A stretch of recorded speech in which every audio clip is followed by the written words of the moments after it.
Tableau des personnages principaux. Kuzu, fils de Demalo et de Belena, petit-fils de Voilà le Seigneur. Demalo, mari de Belena, père de Kuzu, frère jumeau de Ongi le Diable. Belena, fille de Voilà le Seigneur, épouse de Demalo, mère de Kuzu. Sala, grande-tante de Demalo et de Ongi le Diable, arrière-grande-tante de Kuzu. Voilà, alias Djubu Sanko, ancien enfant sorcier sans famille d'origine, devenu le seigneur des crâneurs et de Mikisi, père de Belena et de Batsutsu de guerre, grand-père de Kuzu. Zonta, ancien commerçant ambulant à travers les villages, à bord de sa 2 chevaux, devenu le seigneur de Salima et puissant homme d'affaires, père adoptif de Ongi le Diable. Babossi, circassien à la peau de caméléon et maître incontesté des lions, directeur artistique de Babossi Circus et père de Zango, Gagao et Sokis, père adoptif de Demalo. Tanti Siloé, tenancière du bar chez Tanti Siloé, surnommée femme de bière, femme du peuple, épouse de Ongi le Diable, mère de Chiquito.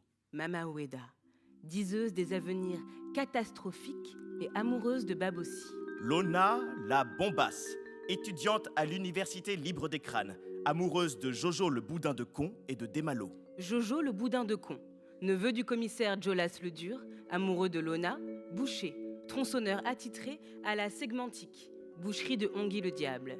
Spécialité cochon. Ongi le Diable, frère jumeau de Demalo, patron de la segmentique, mari de Tanti Siloé, fils adoptif de Zonta, le seigneur de Salima, père de Chiquito. Jolas le dur, commissaire principal et stupéfiant des crâneurs, directeur général de la brigade spéciale, maître du secret défense, oncle de Jojo le boudin de con. Personnage secondaire. Boussa Ba, maire de la ville des crâneurs. Tonfari, médecin général des crâneurs. Abissi, commandant en chef de l'écurie des femmes capitaines. Protéger et servir, agent de la brigade spéciale. Batsutsu de guerre, fils de Voilà le Seigneur, demi-frère aîné de Belena, proconsul de Mikisi. Petit garçon, frère cadet de Tsala, résistant traditionnel contre l'invasion de Mikisi par les crâneurs. Sabuala, grande prêtresse de la tradition Mikisi, mère de Tsala et de petits garçons, arrière-grande-tante de Demalo et de Ongi le Diable, arrière-arrière-grande-tante de Kuzu. Epoba, coursier chez Tanti Siloé. Bouaka, ancien seigneur de Mikisi, viré par Batsutsu de guerre. Kebele, ancien seigneur des crâneurs, viré par Voilà. Mouyeni, fils aîné de Bouaka le Seigneur. Chiquito, fils de Ongi le Diable et de Tanti Siloé. Zango le pêcheur, Gagao l'indécis, Soki le futé, fils de Babossi, frères adoptifs de Demalo, pêcheur au large des îles de la Confidence. Spécialité de pêche, la queue du diable. Un énorme poisson amphibien très prisé par les crâneurs. Badiva la chicane, étudiante à l'université libre des crânes, confidente de Lona. Binet, ex-doyen de l'université libre des crâneurs. Faux Zonta, doublure de Zonta, le seigneur de Salima. Wakampa, prophète de la commisération des cœurs écartelés. Gourou à la charge et inventeur d'une drôle de secte baptisée Église de réveil. Directeur artistique de la chaîne télé Canal du Jugement Dernier. Présentateur de l'émission Rendez-vous dans le Seigneur. Fils adoptif de Zonta le Seigneur de Salima et petit frère adoptif de Ongi le Diable. Nosha, femme de Kebele puis de Djubu, mère de Belena. Sengele, épouse de Nangas Tsono. Wana, fille unique de Kebele, mère de Batsutsu. Wasabiri, langue de chat, mère de Wakampa. Lubu, arrière-grand-père de Demalo et de Ongi le Diable. Laki, arrière-grand-mère de Demalo et de Ongi le Diable. Nanga, grand-père de Demalo et de Ongi le Diable. Luma, grand-mère de Demalo et de Ongi le Diable. Nangatsono, père de Demalo et de Ongi le Diable. Moyo, mère de Demalo et de Ongi le Diable. Gani, fille du commissaire Jolas le Dur et de Gania, nièce de Lona, petite amie de Kuzu. Gania, étudiante à Salima, sœur aînée de Lona, mère de Gani, ancienne compagne du commissaire Jolas le Dur. La brigade spéciale. La horde des étudiants. Les soulards de chez Tanti Siloé. La foule du marché des crâneurs. Les villageois de la forêt de Sanko. Les villageois de la terre élémentaire. Les habitants de l'île de la Sérénité. Les sereins. Les hommes fauves. Boulou, un chien hyène. Le passe-chemin, génie d'une cosmogonie abyssale dans le plexus du fleuve crâneur. Congo Diane Totila, en langue zoposon. Osance, Oré, Bruissure, Belpure, Ngelengele, Sérafini, Poliodore, Kodasson, Elzraïm, Diokos, Aluzanze, Cancan, Benabar, Tantitandala Tioche, Belle pure, les lions de Babossi, circassiens de renom. Ils pensent, raisonnent et parlent en humain. Zioti et Tinga, sirènes du fleuve crâneur, mères adoptives de Dieu qui n'a pas de nom et protectrices de la tête de Malogoum dans les abîmes. Tomorrow, le cheval du commissaire Jolas le Dur. Ils pensent, raisonnent et parlent en humain. Les phacochères de la piste des phacochères. Les hyènes de la savane des hyènes. Les 36 cochons de la segmentique de Ongi le Diable. La chouette de Mikissi qui annonce la mort à défaut de la congédier. Dieu qui n'a pas de nom, avec interdiction formelle de le prier, de le représenter et d'ériger un sanctuaire en son nom inconnu, parce que déchi par son fils Pectatras, prescription 4e de Malogoum. Malogoum, premier être humain dans la cosmogonie crâneur. Pectatras, fils banni de Dieu qui n'a pas de nom, manifesté de temps à autre en Aouya. Aouya, esprit chien-chienne qui commande à l'apocalypse, parle à travers les personnes en transe, les médiums et les diseuses des avenirs catastrophiques. Nkondi, demi-frère de Pectatras, tué à la naissance par ce dernier. Il demeure un esprit de droiture et sans faille, représenté par un fétiche à clous qui indexe le mal. Nkondi symbolise la justice.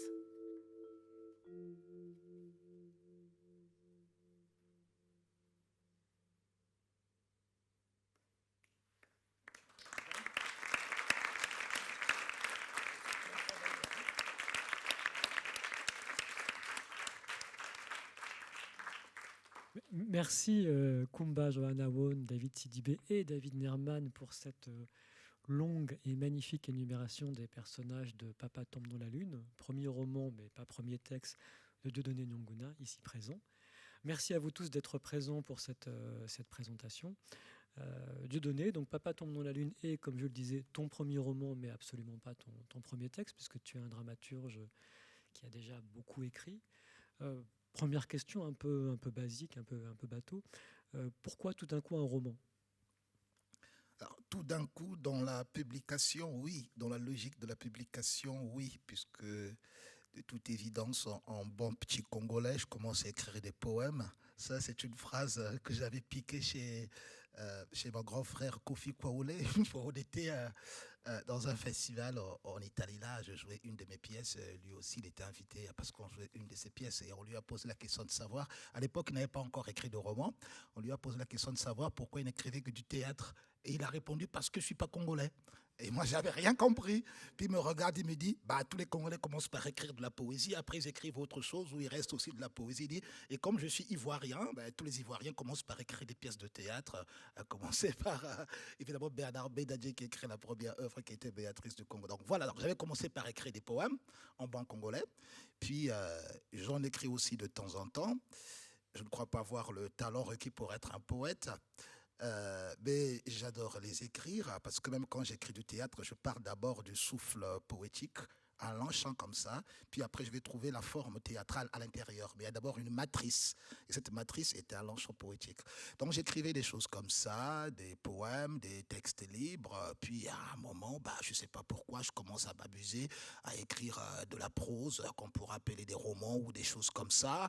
Mais bon, on est jeune, puis on continue, puis on y croit, puis on est excité, puis on lit les autres, puis on continue, puis on se dit qu'on va faire la même chose, parce que voilà, il faut toujours essayer. Et pendant qu'on continue de faire ce chemin-là, arrive le théâtre, comme ça, de manière, tiens, comme disait un poète que j'adore du Congo qui était mort, Kambi Kunga, qui disait « Je suis devenu poète ni par nécessité ni par orgueil, mais par une rue de travers qui menait ailleurs et s'était arrêté là pour se reposer. » Donc, moi, le théâtre m'est arrivé aussi comme ça parce que je voulais écrire de la poésie et du roman que je commence à faire dans la bibliothèque de mon père, puis dans le quartier, puis bam, le théâtre arrive en face. Une fois que j'ai lu celui-là Boutancy en roman d'abord, puis après je découvre ces pièces de théâtre et là, on court voir les répétitions de Sony, on est gamin, tout, puis le théâtre arrive en force comme ça. Je te dis, tiens, je vais faire du théâtre. Et on commence à faire du théâtre et du coup, comme j'écrivais des poèmes, alors je m'amuse à écrire des pièces de théâtre. Je m'amuse à écrire des pièces de théâtre parce que je m'amusais à écrire tout, puisqu'on était, on était dans cette jeunesse-là où on croit que parce qu'on va écrire et qu'on va le devenir. Donc je m'amuse aussi à écrire des pièces de théâtre, sauf que pendant ce moment-là, je deviens comédien. Donc comédien, et dans mon coin, j'écris des pièces de théâtre et je suis comédien, je joue. Jusqu'à ce qu'à un moment, finalement, ce sont tes pièces de théâtre que tu emmènes sur scène pour X raisons, parce qu'il y a eu la guerre au Congo, parce que les salles sont fermées, parce qu'il y a ça, parce qu'il y a une crise du public, du théâtre, de l'activité. Alors du coup, tu prends la main. Donc en prenant la main, rapidement, je traîne mes pièces de théâtre sur un plateau, je commence à les mettre en scène. Et bon, par une bizarrerie d'infortune, ça a intéressé quelqu'un, puis un autre qui dit « Tiens, j'achète, tiens, je prends ». Et une fois qu'ils font, ils te disent « Tu veux pas écrire une autre qu'on va encore produire ?» Et c'est parti. Et c'est parti du coup. Bon, alors, tu mets de côté l'activité de la prose que tu avais, où tu griffonnais des romans dans un coin. La poésie, comme elle est toujours là, puisque c'est la maman de l'écriture, donc elle revient de temps en temps entre deux écritures de poésie, entre deux écritures de pièces de théâtre, pardon. Mais l'activité théâtrale devient du coup très, je dirais pas fonctionnelle, mais professionnelle, puisque tu as envie et que tu es demandé à le faire et que tu as des comédiens maintenant que tu diriges, il faut nourrir l'activité, ce qui fait de telle manière que voilà, cette envie d'écrire des romans était restée un peu en stand-by dans un coin, dans des tiroirs, dans des fichiers maintenant avec les ordinateurs. Mais ils étaient là, quelques ébauches de romans, quelques trucs, jusqu'à ce qu'arrive un moment où tu te dis, bon, j'ai joué là, même si c'est pas fini. J'ai été artiste associé au Festival d'Avignon, même si c'est pas encore fini. J'étais au Festival d'automne, j'ai été au Berliner Ensemble, comme auteur au Berliner Ensemble, qui rentre dans le programme. Tu fais, bon, écoute, après ta compagnie devient conventionnée. Ça, c'est très bien. Tu as une compagnie qui est conventionnée, donc tu sais déjà que la grande partie du pognon, tu l'as. OK ? Puis après que ta compagnie soit conventionnée, ta compagnie passe Compagnie nationale de France.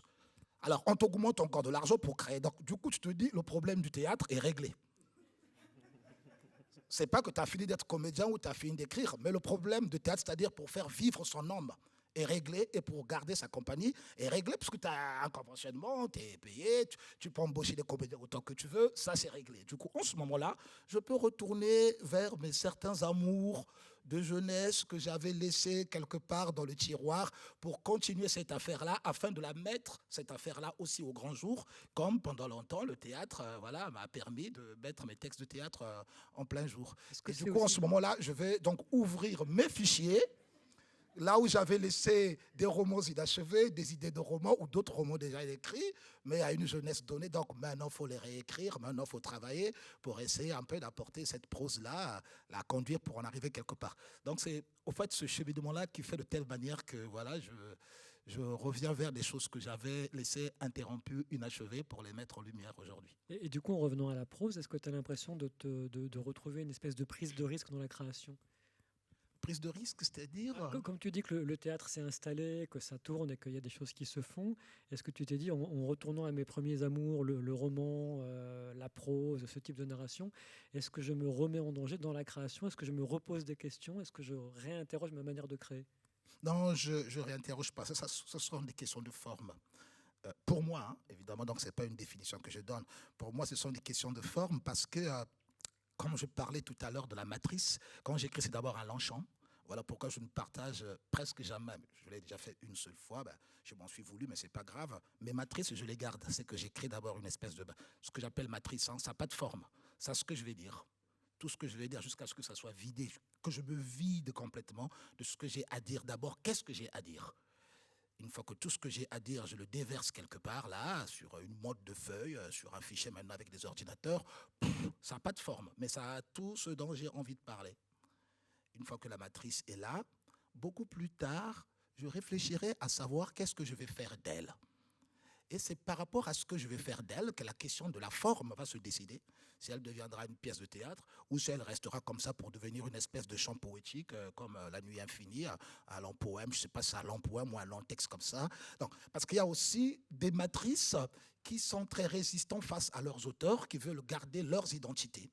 Et des fois, l'auteur insiste pour le traîner quelque part. Et là, tu as la chose qui te dit, non, laisse-moi comme ça, c'est comme ça que je me sens bien. Et là aussi, c'est important que des fois, l'auteur arrive à entendre qu'évidemment, il y a des formes qu'on ne peut pas, je vais dire, coloniser, si j'utilise un peu ce terme.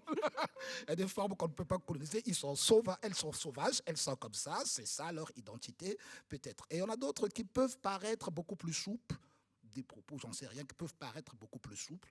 Je ne sais même pas si c'est question de souplesse. Hein. Si ça se trouve, depuis la matrice, elle s'apprêtait déjà à être une pièce de théâtre sans forcément qu'on ait mis des personnages ou pas. Je ne sais pas. Mais tout ça, en tout cas, ça se fait, au fait, à la deuxième question que je me pose, une fois que j'ai fini d'écrire la matrice, c'est qu'est-ce que je vais faire de ce truc ?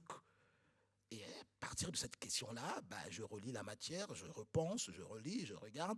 Des fois, c'est le théâtre qui débarque, des fois par urgence simplement, pas parce que la chose était beaucoup plus théâtrale, mais juste par urgence parce que, tiens, là, avec mon conventionnement là, faut pas qu'on me le retire. Et tiens, avec les endroits où je suis artiste associé, à la MC93, à Montpellier, tout et tout, il faut que je fournisse un spectacle dans une année parce que je suis quand même artiste associé, je bouffe l'argent des gens et c'est l'argent des contribuables, c'est pas sympa, il me manque un texte. Alors toi, mon gars, tu y passes, on va te théâtraliser. OK? Alors c'est juste des questions qui sont liées. Mais donc voilà, la forme ne se pose pas au début. Au début, c'est qu'est-ce que j'ai à dire? Qu'est-ce que j'ai à dire? Et ce qu'est-ce que j'ai à dire là n'a d'abord pas de forme. C'est une parole, un chant poétique, pour dire ça comme ça. Puis des questions de conjoncture, de tout ce qu'on veut, demande à ce que je donne une forme à cette matrice-là ou pas. Alors sur le qu'est-ce que tu as à dire, quand j'avais reçu ce manuscrit, je m'étais dit mais ce texte est incroyable. Il cochait une case qui est assez rarement cochée en tant que lecteur, c'est que c'est un texte. Une fois que je l'ai lu, j'en ai rêvé. C'est-à-dire que tout d'un coup, ça me crée un univers qui s'est retrouvé dans mon esprit et qui m'a fait avoir des rêves. Il y a une dimension onirique et obsédante très forte qui fait que je me dis, bon, ça c'est un grand texte, la question ne se pose pas, on va le publier, mais comment est-ce que je vais le défendre et le présenter auprès des libraires? Et on en a un peu discuté, et à un moment donné, tu m'as envoyé un texte assez beau, parce que je t'avais dit, mais qu'est-ce que tu veux écrire? Donc je vais le lire, moins bien que David Ekumba, mais quand même. Je ne voulais pas écrire sur mon père, je ne voulais pas écrire sur ma famille, je ne voulais pas écrire sur moi, je ne voulais pas écrire sur le Congo, je ne voulais pas écrire sur l'Afrique centrale, je ne voulais pas écrire sur l'Afrique, je ne voulais pas écrire sur la colonisation, je ne voulais pas écrire sur la dictature, je ne voulais pas écrire sur les révolutions ratées ou les réformes avortées, je ne voulais pas écrire sur la mise au monde de soi, je ne voulais pas écrire sur la recherche de son identité, je ne voulais pas écrire sur les luttes fratricides, je ne voulais pas écrire sur les fratries assassinées. Je ne voulais pas écrire sur les générations sacrifiées. Je ne voulais pas écrire sur sa propre résilience. Je ne voulais pas écrire sur le deuil. Je ne voulais pas d'un réalisme cuisant ni d'un travail documentaire. Je ne voulais pas la vérité. Je voulais saisir la dynamique comme un poème qui vous parle, et je ne voulais pas non plus écrire un poème. Je voulais un roman. C'est ainsi que la beauté des choses est racontée par leur contraire, comme disait ma grand-mère, conteuse et sorcière.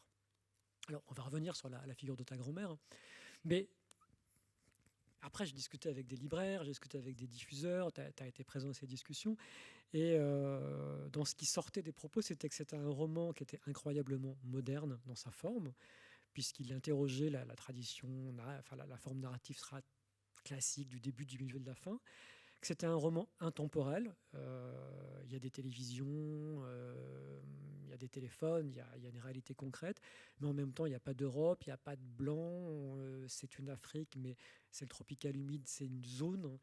On est un peu comme le post-exotisme de Volodine, c'est un endroit, quelque part, quelque chose d'un peu mystérieux. J'avais même des libraires qui disaient on va le ranger en fantastique ou en science-fiction. Je dis peut-être pas non plus. Mais ça m'aurait fait plaisir, ceci dit. Il y a quelque chose. J'aime bien le fantastique, j'aime bien la science-fiction, j'aime bien la mythologie, j'aime bien ces espaces-là, parce qu'évidemment, c'est très poétique comme espace, qui ne dit pas son nom poésie, mais c'est très poétique par la créativité, par l'imagination, aussi par le côté où on fait sauter les guillemets. Ouais. Et du coup, ce qui est très fort, c'est qu'en effet, tout ce dont tu ne veux pas parler, bien évidemment, tu en parles. Mais ce que tu Bah oui, c'est ce que disait ma grand-mère. Pour savoir qu'une chose est vraie, il faut juste parler de son contraire. Il faut révéler son contraire. C'est ce qui est très, très important. Donc, même des fois, on n'est pas là pour parler du théâtre, mais juste pour donner un exemple. Même quand je commence à faire une mise en scène, il n'y a pas longtemps, là, j'étais en répétition. Tu vois, je dis toujours à mes comédiens, je ne sais pas là où je veux aller, mais je sais très bien là où je ne veux pas aller. Il faut au moins que je sache ce que je ne veux pas faire. Ça, c'est très important. C'est-à-dire, parce qu'on est dans un processus de création. Donc, il y a des choses qui vont arriver, il y a des choses qu'on va articuler, il y a des choses qu'on va développer, mais il faut que je sache ce dont je n'ai pas envie. De telle manière que toute la floraison des choses qui me visiter, que je vais articuler avec des comédiens ou même tout seul en réécrivant le texte, parce que c'est une richesse inépuisable qui peut arriver à ce que ça puisse me faire changer le cours du fleuve. Pourquoi pas? Mais il faudrait qu'en même temps je sache que même si le cours du fleuve change, que je sache est-ce que ce fleuve-là, j'ai envie de l'emmener à la mer ou de l'enterrer dans un désert. Et ça, ce qui est important, c'est de savoir ce que je ne veux pas. Donc là, pareil, quand tu m'avais demandé ce texte, j'adore ce texte, bizarrement, moi qui n'aime pas les textes que j'écris, mais celui-là, je l'ai vachement aimé quand tu m'as demandé de faire une petite présentation de la chose. J'ai dit, je vais être très très sincère, je vais lui dire simplement, quand j'écrivais cette chose-là, de quoi je ne voulais pas parler. Et parce que je ne voulais pas parler de ça, du coup, ça devient une métaphore à l'intérieur du roman, que tout le roman devient une métaphore de tout ça. Parce que je ne les nomme pas et je ne les traite pas, mais ça bouillonne. Ça bouillonne d'abord par le désir de ce que je n'ai pas envie de dire. Et comme ce qu'on n'a pas envie de dire, c'est la première chose qu'on entend, ça c'est une pratique très, très, très concrète, un exercice même que je donne très souvent à mes comédiens, à des élèves même au conservatoire, quand j'enseigne au conservatoire d'art dramatique à côté, je leur dis, vous savez, il y a une chose très très belle avec les acteurs. Il faut leur dire ce que, évidemment, tu penses qu'ils doivent ne pas faire et ils vont le faire. Voilà, c'est très très pratique. Tu leur dis, ne pensez pas aux éléphants, ils vont penser aux éléphants. Si tu veux qu'ils ne pensent pas aux éléphants, n'utilise pas le mot éléphant. C'est très très pratique. Si tu dis ne pensez pas aux éléphants, ils vont penser aux éléphants. Si tu leur dis joue très bien, c'est merdique, c'est fini. Il ne faut jamais dire à un comédien joue très très bien. Ça ne marche pas. Ça va avoir une phrase qui n'a pas de sens. Ou rentre dans le personnage, il va rater le personnage. Il faut aborder des chemins qui l'emmènent vers le personnage pour dire surtout ne rentre pas dans le personnage. Et là, le personnage va sortir. C'est par effet miroir, hein, c'est complètement les dichotomies de nos cerveaux, c'est nos différents jeux de miroir comme ça que j'aime bien. Donc justement, en ne traitant pas en refusant de traiter ces questions-là, ces questions apparaissent sans être traitées justement parce que je ne vais pas les traiter. Elles apparaissent comme étant l'endroit que l'auteur évite de traiter. Donc un endroit qui est présent dans la vie de l'auteur. Et ça c'est important, parce qu'il ne faut pas oublier la part de l'ombre quand on veut montrer la lumière. Il faut qu'elle soit là, justement, parce qu'on ne peut savoir qu'une chose est vraie que par son contraire. Donc, il faut que son contraire soit présent, même si ce contraire n'est pas traité, pour justement révéler qu'il n'a pas besoin de ça. Et pourquoi il n'a pas besoin de ça? C'est peut-être parce qu'il y a trop ça en lui, ou peut-être parce qu'il veut faire chou blanc à ça, lui faire un cloche-pied pour parler, pas forcément parler d'autre chose, parler peut-être de ça, mais à un autre endroit, avec un autre type de traitement. Donc, il ne sera pas forcément ça, mais une métaphore de ça. Bon, je sais que ça paraît un peu ce que vous voulez, mais bon, c'est quand même ce qui sort de la matrice. C'est la question d'avoir une matrice. Ouais. Alors, au final, on a un roman monde, un livre assez gigantesque, donc on va redonner la parole à nos trois amis qui juste pour dire, en fait, on n'est encore qu'aux 10 premières pages du livre, en fait.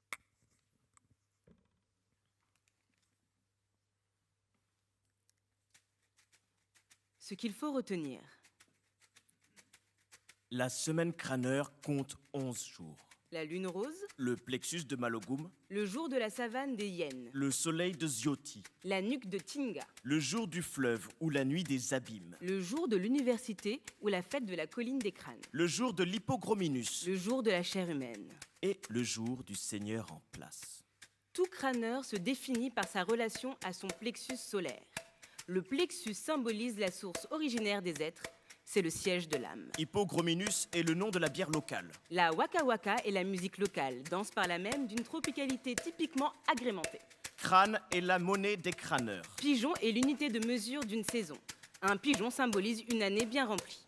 Seigneur est le titre suprême dû à une autorité au-dessus de la loi. C'est une personne humaine qui a pour mission d'incarner l'incommensurable. De ce fait, elle demeure maîtresse des spiritualités, des arts et des lettres, garante de la culture, de la science et des rapports humains. Le Seigneur est grand monopoleur des finances et du développement équilatéral. On lui doit respect, admiration, vénération et surtout compréhension. Il demeure intouchable jusqu'à ce que mort s'en suive, prescription première de Malogum. Une hyène lynchée est l'insulte suprême des crâneurs. Elle désigne un bâtard, un sans-famille ou tout simplement une personne aux origines non prouvées par la volonté du Seigneur en place. Mais c'est surtout une condition qui oblige la victime à marcher à 4 pattes jusqu'au jour où le Seigneur lui accordera des origines. Le Seigneur en place, bien entendu, ou un esprit aussi puissant que sa seigneurie. Le jongleur des abeilles est un manteau que revêt un circassien arrivé à la maturité de son art. La forêt de Sanko est considérée comme l'espace originaire de la création du monde. Le premier village sur la Terre, d'où sont issues les âmes avant de devenir des gens, et d'où elles repartent après leur mort. L'histoire se joue dans une géographie au climat tropical humide. Crâneur, Mikissi et Salima sont les lieux où se trame cette histoire. L'Université libre des crâneurs, encore appelée l'Université des crânes, parce que construite sur la colline des crânes des Pygmées, est la plus influente des institutions après la volonté de Malogoum et les lois impénétrables du Seigneur en place. Elle pense, raisonne, donc questionne et écrit le temps, c'est-à-dire l'action. Toute volonté contraire à la subordination, quelle qu'elle soit, vient de l'université. Qui détient l'université sur la colline des crânes, détient l'histoire. Prescription 2e de Malogoum. L'anthropophagie n'est pas un problème en soi. Le seul problème, c'est de tuer quelqu'un pour le manger. Autrement dit, vous pouvez manger les gens, mais pas les tuer. Prescription 3e de Malogoum. Longtemps bafoué, mais réactualisé par le Seigneur en place. Zombie est le terme utilisé notamment par le commissaire Jolas et stupéfiant principal pour désigner la réalité sauvage et mystique des crâneurs qui lui échappent. Le Ngela est la langue des crâneurs. Le Zoposon est la langue de Mikissi. On appelle également les habitants de Mikissi les opposons. Le Coin-Coin est la langue de Salima. Vert, jaune, rouge sont les 3 couleurs de la malédiction. Prescription 0 de Malogoum. L'iris de Malogoum est une réaction lumineuse de couleur rouge provenant de l'œil gauche. C'est une lumière d'une extrême intensité, proche souvent à un rayon laser. Elle symbolise la présence de Malogoum dans la personne qui l'aimait. Toute personne qui aimait l'iris de Malogoum a son âme qui repose dans la lune à sa mort afin de veiller sur le fleuve crâneur. Le fleuve crâneur est le cimetière de Malogoum, car c'est dans le plexus du fleuve que repose sa tête. Celui qui a reçu l'iris de Malogoum dans son œil ne peut pas mourir sans son propre accord. Prescription dernière de Malogoum. Le calendrier crâneur demeure fragmentaire, spiral et microactif. Seuls les événements parlent à sa place. Nous sommes dans une histoire régie par ses propres codes, suivant la volonté indéniable de Malogoum.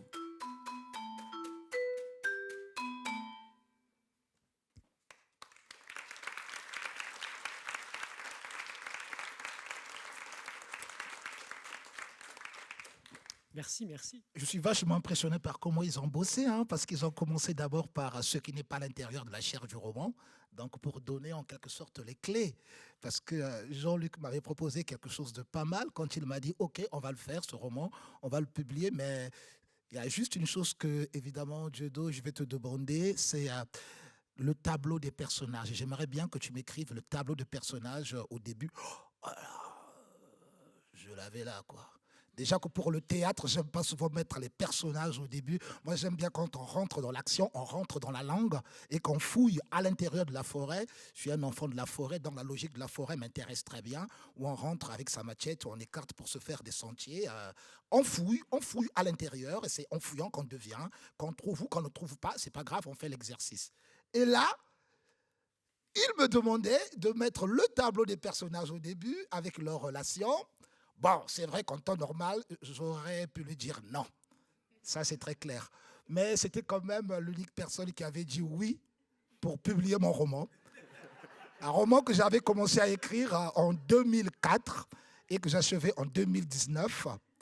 Et grâce aussi à, évidemment, des conseils des amis et grands d'un certain nombre, donc notamment, je pense à Nicolas Martin-Granel qui est là. Je suis très content qu'il soit là parce qu'il a lu plusieurs versions, donc plusieurs versions antécédentes à celle-ci, parce que j'ai eu au total près de pas moins de 10 versions en tout cas. Ouais. Je ne peux pas compter, mais pas moins de 10. C'est peut-être à 12 ou 13 versions, pas moins de 10. Les versions, je pouvais passer 3 ans pour écrire une version, je l'ai achevée. Yannick Osli, comme on l'appelle amicalement, affectueusement, puis il me fait des retours.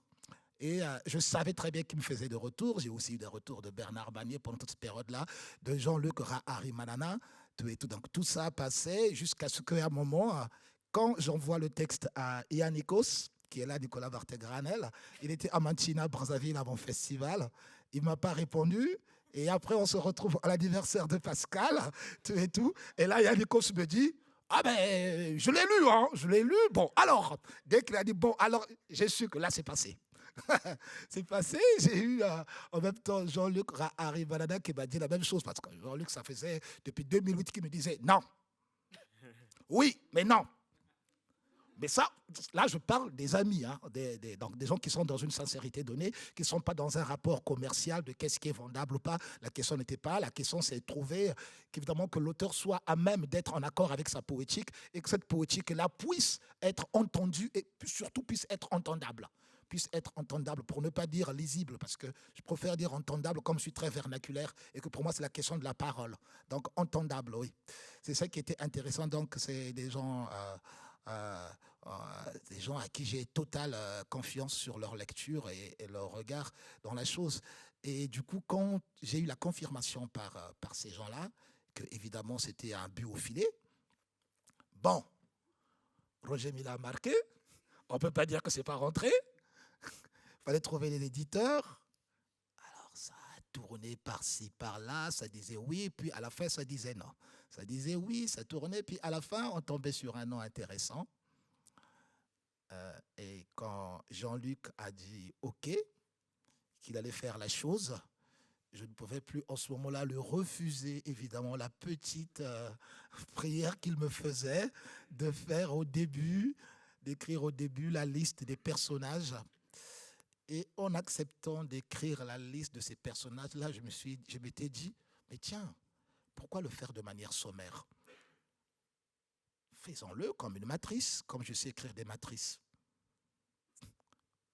Faisons cette liste-là comme un vrai texte de théâtre, comme une vraie poésie, que c'est son charme, et évidemment, et toute sa langue. Donc à ce moment-là, je l'ai pris comme étant un texte, pas simplement comme étant une présentation. Je l'ai écrit comme évidemment un vrai texte, comme si c'était une espèce de prologue avant de rentrer dans le cœur de la bête. Donc je l'ai considéré comme étant un prologue et du coup je l'ai écrit avec tout le charme abyssal de ce roman. Et une fois que j'écrivais donc cette liste-là, à la minute, j'ai eu la tentation de quelque chose d'assez curieux comme ça. Je me suis dit, tiens, je vais essayer de parler aussi de ce qu'il faut retenir, de ce qu'il faut entendre, de ce qu'il faut retenir avant de rentrer dans la matière.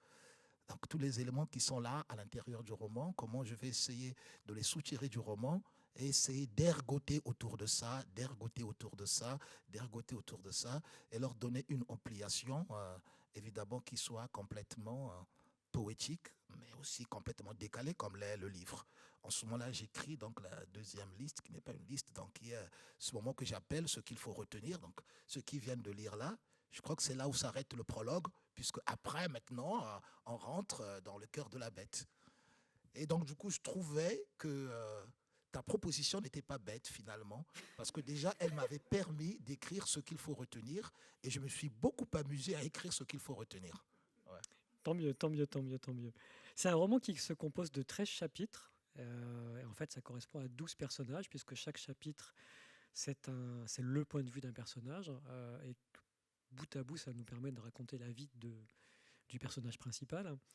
Et du coup, c'est à la fois un livre qui change de point de vue, qui change de voix, puisque c'est pas tout à fait la même écriture, c'est pas tout à fait la même manière de parler d'un personnage à l'autre, et qui fonctionne comme une espèce de boucle, puisque ça démarre avec la mort du héros, mais qui n'arrive pas à mourir.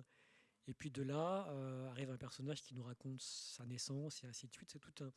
Et quand on a parlé de cette écriture en boucle, tu nous as parlé de ta grand-mère qui était conteuse et sorcière et qui faisait des contes qui duraient la nuit entière et où on pouvait arriver au début de l'histoire, partir, revenir, repartir, et que du coup la narration était un peu libérée de ces enjeux très, très classiques du début, du milieu, de la fin, que c'était beaucoup plus compliqué que ça en fait. C'est comme un Congo, un cercle. C'est comme un Congo, un cercle, on part d'un point, voilà, on essaie de créer l'anneau, puis on reviendra après sur le point d'où nous sommes partis. Évidemment, aujourd'hui, ce genre de théâtralité n'existe plus tellement dans nos villages, sinon, il y a des siècles reculés, on nous parlait du théâtre de Kinginzila, Sonny Labutansi, on a parlé du théâtre Lemba, qui sont en fait des formes de théâtre rituel très prisées dans la cosmogonie Congo, donc de l'Empire Congo avant le pays. Évidemment, la forme scénographique était un cercle, et les acteurs étaient formés ce cercle-là, comme ça, ce cercle-là, et le public était derrière eux, tout en continuant à former le cercle, et la parole partait d'un endroit pour circuler à travers les différents interprètes et revenait sur ce cercle-là. Et cette parole-là, au fait, elle changeait chaque fois d'identité selon la personne qui la prenait. La personne qui la prenait arrivait à raconter son hiatus, son émoi, à partir de la même parole, mais elle en faisait sienne. Donc, elle donnait à cette parole-là son écriture, sa poétique, sa vision. Mais chaque fois qu'une personne prenait la parole, avant de la tendre à l'autre, c'était comme un jeu de relais, hein, où j'ai fait un tour de marathon. Et là où je m'arrête, je tends le bâton du relais au suivant.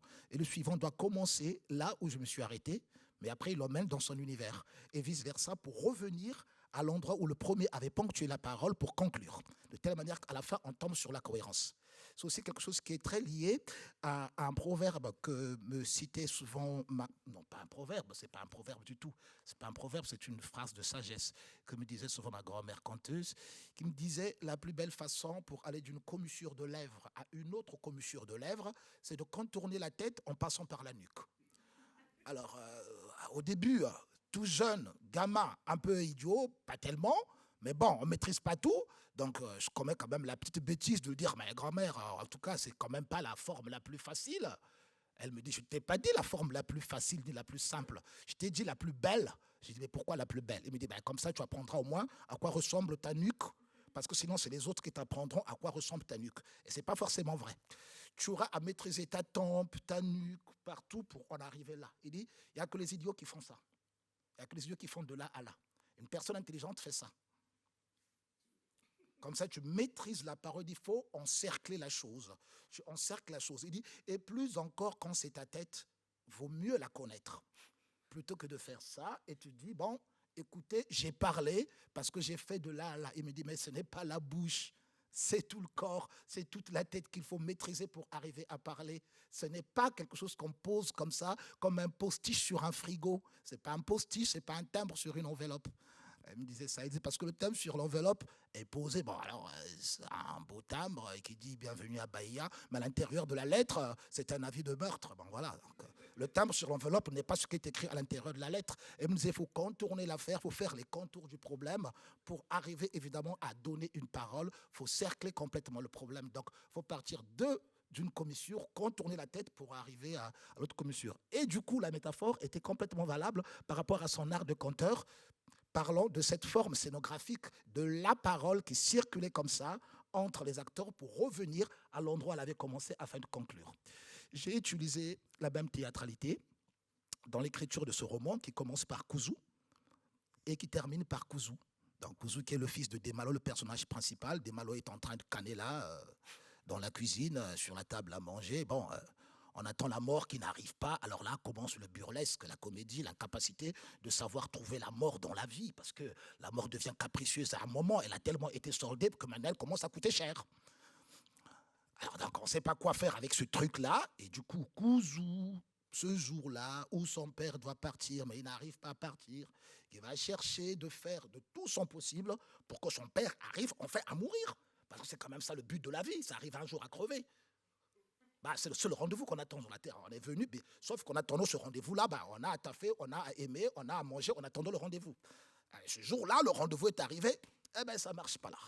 Kouzou commence par raconter comment ça se passe là, chercher à trouver des solutions. Il ne trouve pas. Ça, c'est le premier chapitre. Voilà pourquoi, à partir du deuxième chapitre, on a Demalo lui-même qui va commencer à raconter sa naissance, comment il est né, puis il va tendre la main à quelqu'un d'autre. Ça sera le troisième chapitre qui racontera à l'endroit où il s'est arrêté, comment il a fait la bibliothèque, jusqu'à ce qu'on arrive à là où il en est actuellement, c'est-à-dire non seulement qu'est-ce qui lui a apporté la mort, et aussi ce qui empêche à ce que la mort tarde. Mais au fait, ils sont en train de faire des funérailles de Demalo. Comme dans les funérailles où les gens arrivent, témoignent, chacun de comment il a connu la personne, et comme tout un chacun témoigne de comment il a connu la personne, chacun donne évidemment son point de vue à partir de la même personne. Et ce qui est très très intéressant, c'est qu'on voit une personne, elle s'appelle Jean. C'est génial, la personne s'appelle Jean. Mais je vous jure, elle n'a jamais été Jean. Parce que moi, je le connais, Robert. Pas de prénom, hein, mais d'esprit. L'autre, là, il dit, celui que vous appelez Jean, là, avec moi, on était à la boxe. Je peux vous raconter que c'était un tricheur. Sa copine vous dira autre chose. Il vous dira, vous le voyez boxeur là, comme ça. C'est la personne la plus tendre au lit, je vous jure. Mais quand moi, on ne couche pas avec, je ne connais pas. L'autre là, avec qui il a travaillé, une personne, elle est complètement multiple. Elle n'est pas que Jean, elle n'est pas, pour revenir à ma grand-mère, une personne n'est jamais une vignette comme ça collée sur un frigo. Donc d'où le sens que je trouvais très important dans cet art narratif théâtral, évidemment, de King Nzila, où, évidemment, pour parler d'un personnage, pour parler d'une situation, la parole doit tourner à travers différents personnages où chacun donnera son point de vue sur la même histoire. Et quand ce n'est pas le point de vue qui est donné, c'est la même histoire qui est tracée, mais qui est articulée différemment à partir de la poétique de chaque personnage. Et là, à partir de là, on comprend très bien qu'en parlant de Jean, comme là on est dans Desmalot, en parlant de Desmalot, au fait, on parle d'une multiplicité des possibles que sont un personnage, d'une multiplicité des vies que sont évidemment un personnage. Et on arrive à saisir une chose, c'est qu'on ne peut pas nommer. On fait une erreur, mais on peut arriver à émettre une expérience de vie, à la souligner par soi, ce qui donne évidemment la subjectivité à l'autre, avec son regard, et aussi son rapport avec l'objet, d'être à un autre endroit que l'endroit que moi j'ai ponctué, et vice-versa. Et ça, évidemment, c'est l'infinité d'une vie. Ça, c'est l'infinité d'une vie qui est comprise dans une finité. Et c'est ça que je trouve très, très beau dans cette logique-là, de cette théâtralité-là. Alors, je l'ai utilisé là, pour la faire courte, où ça tourne, ils se tendent le relais, et à la fin, on retombe sur Desmalot qui boucle la boucle. Pourquoi j'ai utilisé cette technique de conte et de théâtralité King Nzila qu'articulait ma grand-mère dans son village à Masemboloba, au Congo, au bord du chemin de fer? Eh bien, évidemment, parce que je voulais parler de mon père, et mon père vient de sa mère, et chez nous, c'est le matriarcat qui compte. C'est le matriarcat et le matrilinéaire. Donc, mon père appartient à sa mère. Donc, parler de mon père, c'est parler de sa mère. Mon père ne commence pas par lui, il commence par sa mère. Mon père appartient au ventre de sa mère. La parole de mon père, c'est la parole de sa mère. Ça veut dire quoi? Mon père ne peut parler qu'à partir du ventre de sa mère. Parler de mon père, c'est de parler de sa grand-mère, de ma grand-mère, donc de sa mère. Mais plutôt que de vous raconter l'histoire de ma grand-mère pour vous parler de mon père, c'est de raconter la philosophie de ma grand-mère, c'est-à-dire comment elle articule le sens, comment elle articule la parole, comment elle pense, comment elle raconte. C'est ça l'opération que j'ai appliquée pour arriver à parler de Papa tombe de la lune. Fallait rentrer dans le ventre de sa mère à elle pour parler de papa, dans le ventre de la grand-mère. Et rentrer dans son ventre, c'est évidemment dessiner la forme circulaire de cette parole-là, donc la forme théâtrale de cette parole-là. La forme théâtrale, d'où vient évidemment la parole de mon père. Elle vient évidemment de ce ventre de sa mère, où la parole tourne pour revenir à son endroit. Mbemba kenda kenda tululu chandi fuma. C'est un proverbe congo qui dit « L'aigle a beau s'envoler très loin, il revient toujours dans son nid ». Alors, on a ce roman en cercle avec ces 12 personnages, ces 12 narrateurs qui multiplient les points de vue. On a des personnages qui sont un mix entre des personnages très humains et en même temps une dimension de mythologie, de divinité. On a l'impression que c'est une espèce de guerre entre des personnages qui sont mi-humains, mi-divins. Et puis, au milieu de cette guerre, il y a le peuple qui fait comme il peut pour arriver à vivre ou survivre. Et donc, on a un roman qui est extrêmement métaphorique, un roman qui est extrêmement lyrique, un roman qui est aussi très burlesque et très concret, avec sa dimension un peu crade, c'est-à-dire que les personnages boivent, dansent, se saoulent, tombent par terre, se tabassent, saignent, etc. Il y a une trivialité extrêmement concrète et qui donne à cette langue une vivacité, une couleur qui est assez étonnant et que, pour le coup, je crois que ce n'est pas quelque chose qu'on retrouve dans le théâtre en général, mais il y a une vraie incarnation, il y a une vraie quotidienneté, c'est ça que je voulais dire. Tu décris un quotidien d'un univers plus ou moins lyrique. Tu inventes un quotidien pour quelque chose qui n'est pas réaliste, d'où le réalisme magique en fait. Oui, mais ça c'est comme quand on utilise une expression proverbiale pour dire quelque chose de concret. C'est juste une forme poétique, c'est-à-dire j'ai envie de te parler de quelque chose de concret que tu as envie de faire ou que j'ai envie que tu fasses. Après, il y a plusieurs types de langage que je peux utiliser. Je peux utiliser un langage métaphorique, mais au fait, ce n'est pas pour parler de la métaphore, c'est pour t'inviter à quelque chose de concret. Au fait, le désir profond ou la situation telle qu'elle est racontée, elle est concrète. Okay? Mais par contre, les moyens, la poétique de la raconter, elle est complètement proverbiale, elle est complètement métaphorique. Donc ça, c'est la question, évidemment, de la métaphore. La métaphore, c'est pas pour rester, je sais pas moi, dans les nuages, à caresser le sexe des anges. J'en ai jamais vu, j'aimerais bien le croiser. Mais le seul problème, c'est que si je parle des sexes des anges, c'est que je ne suis pas en train de parler d'un ange, c'est que je suis en train de parler de quelqu'un.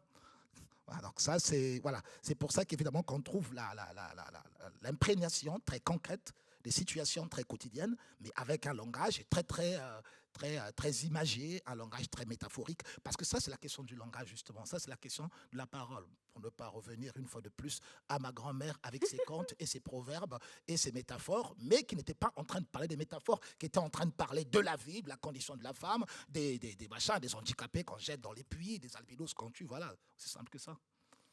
La dimension politique, elle arrive presque par les détails, en fait. Pardon ? Il y a une dimension politique très concrète sur ce qu'est le peuple, ce que vit le peuple, qui arrive plutôt par ces détails-là, en fait. Oui, ouais, mais tout arrive par ces détails parce que tout est une métaphore. Tout est une métaphore pour parler des choses concrètes et réelles. Tout ce qu'on lit à travers est la métaphore de quelque chose de concret, et la métaphore de quelque chose de réel. On n'a pas besoin de dire les Africains, on n'a pas besoin de dire les Blancs, ça n'a pas de sens les Blancs, ça n'a pas de sens les Noirs non plus. Ce qui a de sens, c'est quelle situation est en train de se passer, et si la situation est humaine, elle reste tant soit peu humaine, et elle restera humaine. Je veux dire, si j'ai envie de zigouiller ce mec, c'est un sentiment humain, et je ne crois pas que c'est parce que je suis noir que j'aurai la capacité de le zigouiller, ou c'est parce que je suis blanc que j'aurai la capacité de le zigouiller. Non, c'est parce que je suis humain que j'ai la capacité de le zigouiller. Ça, c'est quelque chose de très, très concret. Et donc, du coup, après, on pourrait utiliser toutes les métaphores qu'on veut pour vouloir dire ceci ou dire cela, mais le tréfonds des choses qui dessinent complètement le terrain des relations, des amours, des désamours, des corruptions, des anticorruptions, des haines de famille, des atrides, c'est complètement ce qu'on sait déjà depuis l'Antiquité des Spartacus, bien avant. Et après, on peut user de tout type de métaphores qu'on veut quand on ne veut pas simplement coller des vignettes sur le frigo. Voilà, je ne voulais pas coller des vignettes sur le frigo. Je ne voulais pas que cette histoire soit une histoire de mon père, ni que ça soit une histoire congolaise, ni une histoire africaine, une histoire de sous-développement. Ça ne m'intéresse pas qu'évidemment le regard soit assez coincé dans une conception très amalgame et très, très figée, comme si c'était l'affaire de quelqu'un ou l'affaire des uns sur les autres. Non, moi je trouve que c'est... Je suis parti sur un terrain beaucoup plus poétique. Pour cet exercice, je vais dire, pour l'exercice d'écrire, évidemment, cette chose-ci. Cette chose-ci qui s'appelle Papa tombe dans la lune. Il y en a deux autres. Je ne dis pas que dans toutes mes écritures, je fais la même chose. Pour cette chose-ci, pour écrire cette chose-ci, j'ai eu besoin de cet espace de métaphore. Pourquoi ? Parce que je voulais parler de mon père qui vient du ventre de sa mère, et sa mère qui était conteuse et rebouteuse. Donc, il fallait que je sois dans cet univers-là pour arriver à dessiner. Il y a une belle phrase de Milan Kundera que j'adore quand il dit « Quand un auteur parle, il est important de savoir d'où il parle. » C'est le d'où là qui m'intéresse, le d'où là. Ça serait très simple de dire « Tiens, mon père était professeur d'université à l'université Marine-Wabi. Il était même ami à mon ami qui est là, Nicolas Martin-Gradel. Alors, il est né en 1943, c'est Moulbaki. » D'accord, mais bon, ça je peux le faire, un biopic magnifique ou pas du tout, j'en sais même rien. Non, ce qui m'intéressait, ce n'était pas de raconter sa vie, c'est de savoir la dynamique de tout ce qui a créé les atrides, de ce qui crée les amours, les désamours, les incompréhensions, tout cet espace-là qui est on ne peut plus humain parce que c'est sale et parce que c'est beau. Comme quand j'ai eu ma première fille, c'était génial. J'ai eu ma première fille, Tracy, j'arrive là, j'étais en tournée en France en train de jouer, je rentre au pays, tu vois, j'étais au Congo là, donc j'arrive à l'aéroport Maya, on me montre le bijou, je suis tombé amoureux. C'était une beauté, ce qu'on appelle une beauté. Le lendemain, je regarde encore la chose, je dis, Dido, toi là, petit Congolais comme ça de base, comment tu as fait pour sortir une beauté comme ça? Bon, je ne suis pas là, ceci dit. Je regarde sa mère, qui n'est pas mal non plus. Mais l'enfant était un ange. Et là, je regarde 2 semaines, 3 semaines. Et il y a tous les voisins dans le quartier qui sont très fiers de la regarder, de la saluer. Je me promène avec ma fille, bébé comme ça, les gens s'arrêtaient dans la rue pour lui offrir des bonbons. Des gens mais qui ne la connaissaient pas. C'est votre fille, elle est trop belle. Machin. Là, j'ai un truc là qui me plaît, en même temps qui me dépasse. Alors, je me suis assis, je suis parti voir ma mère, puisqu'on est matriarcal chez nous, et matrilinéaire, j'ai dit, cette affaire-là, il faut aller voir maman. Là, je suis parti voir ma mère. Je dis, maman, mais ta petite fille là, elle fait parler d'elle, déjà bébé là, raconte-moi un peu. Elle me dit, bon, c'est l'ensemble de tous les laids, de tous les beaux, de tous les gentils, de tous les méchants, de tous les fils de pute, de tous les samaritains, de tout ce que tu veux qui existe. Et dans ta famille et dans la famille de ta chérie, le mélange là a donné cette beauté. Il dit, mais n'épargne pas, n'enlève pas l'ombre de la lumière. Il faut que l'ombre soit là et que la lumière soit là. Et donc, du coup, comme je voulais travailler sur cette part-là, de l'ombre et de la lumière qui concerne les aventures incompréhensibles de mon père et les incertitudes difficiles à tracer, je dis, mais il faut repartir à la Pachamama de l'affaire. Ce n'est pas moi qui dois parler, c'est ma grand-mère qui doit parler. C'est-à-dire, c'est sa mère qui doit parler pour trouver sa parole. Donc, il faut que j'utilise évidemment l'art de sa grand-mère. Comment ça se raconte chez lui, chez Nyangono Augustin Michel, là, devenu Desmalo par quoi déjà? Par quoi? Je ne sais pas si je lui ai filé le droit de devenir Desmalo, s'il a squatté ce droit-là. Non? Par excès de jeu métaphorique, par plaisir de jouer avec la langue, de jouer avec les expressions, les métaphores. Non, peut-être par mise en abîme. Ouais, par mise en abîme. Par le jeu de la mise en abîme. Le jeu de la mise en abîme. Un peu comme les poupées russes, on enlève une, puis on enlève une, puis on enlève une, puis on enlève une. Ça, c'est le professeur, on enlève. C'est le Congolais, on enlève. Gars de la région du Poul, on enlève. Massimo Lubaki, on enlève. Sa grand-mère à l'intérieur, on enlève. Ah, la théâtralité, d'où vient sa grand-mère, on enlève. La sorcellerie de sa théâtralité, on enlève. Le King Nzila, à l'intérieur, on trouve. Et comment ça fait? Ça tourne. Voilà. Donc c'est un peu tout le processus.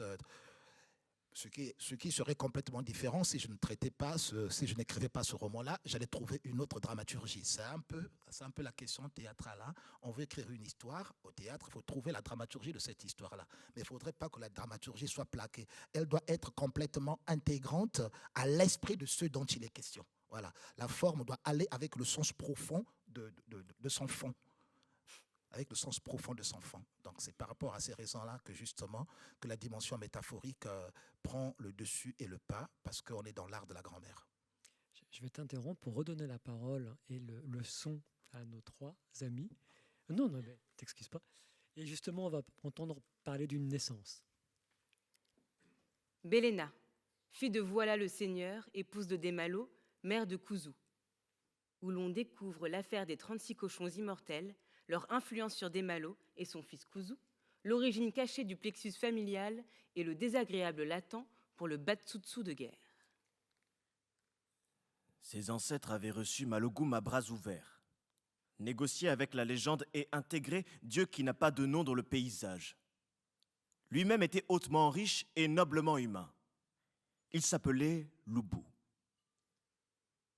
C'est comme ça qu'il s'était inventé un malheur pour trancher avec l'efficacité de son réalisme monotone. Jeter son cœur dans une esclave appartenant à Bouaka, le seigneur de Mikissi, qui régnait avec un sérieux talent. Et voilà que Lubu grimpa la colline du seigneur pour entendre ce dernier lui cracher dans la gueule. Qu'un noble vienne chez moi pour épouser une esclave plutôt qu'une de mes filles reste quand même la chose la plus puante qui n'ait jamais été envoyée à la figure depuis que je porte une tête. La colère est une chose, et Bouaka n'avait jamais été une autre. En bon seigneur, il enferma ses 36 esclaves dans une grange et mit le feu en broutant des cacahuètes. Tout Mikissi, couché au pied de sa colline, entonna le requiem des aigles. Lubu fut banni du cœur de ses ancêtres morts et vivants, ôté de l'âme du peuple, rejeté par Mikissi, sa terre natale. Il se vit arraché de son humanité classique. Ses titres, son rang, sa caste, sa culture, ses appartenances claniques et le respect qui lui était dû furent jetés dans la savane des hyènes pour être déchirés par le soleil. Ses biens et ses hauts faits furent avalés par Bouaka le Seigneur. Lubu devait disparaître de la vue avec obligation formelle d'emporter les cendres des esclaves dans son exil. Le banni échoua dans les crâneurs, en face de la maison du seigneur Kébélé. Ce dernier était une chose étrange qui gouvernait Crâneur avec une paresse propre au laisser-aller. Lubu creusa en face du seigneur Kébélé pour y enterrer ses 36 fantômes et s'avoua être le 37e, en décidant de vivre là, avec eux. Jours et nuits, il se délectait de cette pilule amère pendant que Kébélé, le seigneur, étourdi par l'affaire, se noyait dans son whisky. Une nouvelle fit le tour du fleuve et tomba dans les oreilles. Bouaka, le seigneur de Mikissi, s'est acheté une nouvelle servante du nom de Laki. Le rayonnement de cette dernière mange docilement le cœur de son maître qui s'est mis à lui confectionner une affection toute particulière. Quand Loubou faucha l'info, il se serra la ceinture. Pendant 17 pigeons à casser les pierres au bord du fleuve sans que le moindre son ne puisse s'échapper de sa bouche. Un jour de la lune rouge, Loubou refit surface sur la colline de Mikissi, avec toutes ses économies pour les jeter aux pieds du seigneur Bouaka. Tous les yeux, vitreux par les larmes jamais asséchées, blessés par l'absence de la vérité, brûlés de conjonctivite, faussement sages pour enfoncer le monde en arrière, entartrés du soleil gourmand et enfarinés de sable, épatés mais bridés de soleil, suants, écroutants, étaient là, terrassés par l'impétuosité illimitée du retour du Banu. Convaincu par la force de ses arguments, le seigneur s'arma du sabre maudit que ses ancêtres avaient utilisé pour créer le génocide des Pygmées dans la forêt de Sanko, brisa les chaînes de Laki et offrit cette dernière à Loubou avant de se remettre au whisky. De retour dans les crâneurs, Laki et Loubou eurent un fils, à qui ils donnèrent le nom de Nanga, qui voulait dire « délier des chaînes ». Nanga épousa Luma. Ensemble, ils eurent un fils, Nanga Tsono, l'écriture de l'affranchi. Telle fut la signification du nom que Laki donna à son petit-fils avant de rendre l'âme. C'est ce jour où Laki rendit l'âme que mon père, papa voilà le Seigneur, rentra en scène. Il sortait de la nuit noire pour faire un carton et paf! Il renversa Kébélé à 15h20 et devint seigneur des crâneurs, un point, un trait. Il lui prit sa maison, ses biens et ses pouvoirs. Il lui ravit ses titres, ainsi que tout ce qui l'avait précédé aux commandes et dont Kébélé s'était assuré le panache. Tout ça fut fait en bonne et due forme, comme l'exige la loi du coup d'État traditionnel, dictée par Malogum lui-même. Le 5e jour, le seigneur papa créa l'université sur la montagne des crânes, avec en prime l'interdiction formelle de pratiquer sorcellerie sur toute l'étendue du territoire. Il faut coûte que coûte sortir de l'obscurantisme ambiant qui gâte encore les choses en ce bas monde. Il théorisa donc sur la mort avec une parfaite maîtrise du sujet. Une crâneuse ne meurt jamais de mort naturelle. Vu cette sagesse qui venait de rentrer définitivement au programme, il devenait irrationnel de continuer, tout naïvement, à affirmer que Laki soit morte en dormant. Mon père se dressa du haut de sa véranda, fixa la maison de Loubou en face et accusa l'homme d'avoir pratiqué la sorcellerie depuis le début de toute cette histoire. Puis, il le déclara coupable par A plus B. Loubou devait être mis en arrêt sur le champ. Nanga, le fils de Loubou, quitta les crâneurs aussi vite que possible au bord de sa 2 chevaux pour rejoindre Mikissi, la terre de ses ancêtres, pendant que la brigade spéciale était en train de dépecer son père Loubou au marché central. Personne n'a jamais su où était passée Luma, la femme de Nanga. L'histoire avait décidé de l'oublier, quand bien même certains affirmaient l'avoir aperçue derrière le cabanon du seigneur, attachée à un manguier pour tenir compagnie aux chèvres jusqu'à ce que la folie ait eu raison de son âme.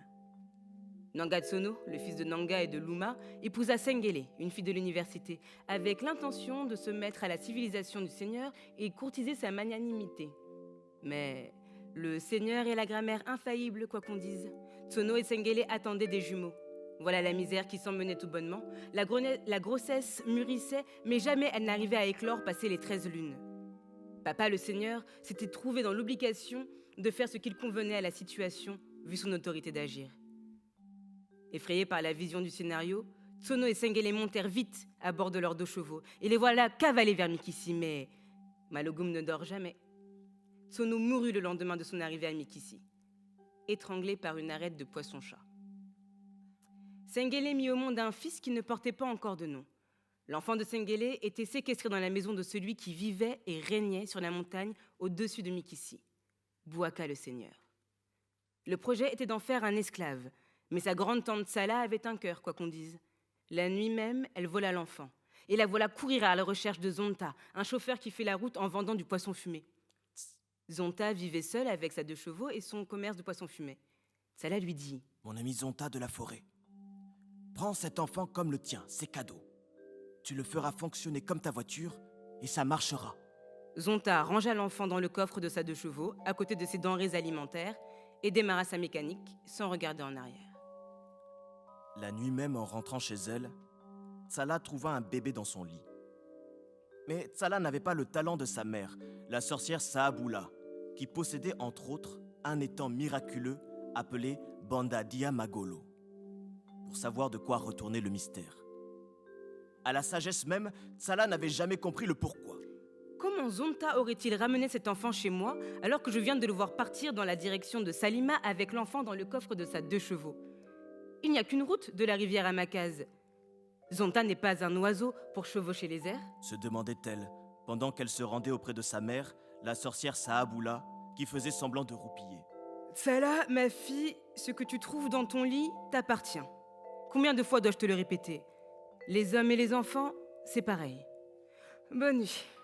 Sahaboula ferma sa bouche pour appeler le sommeil.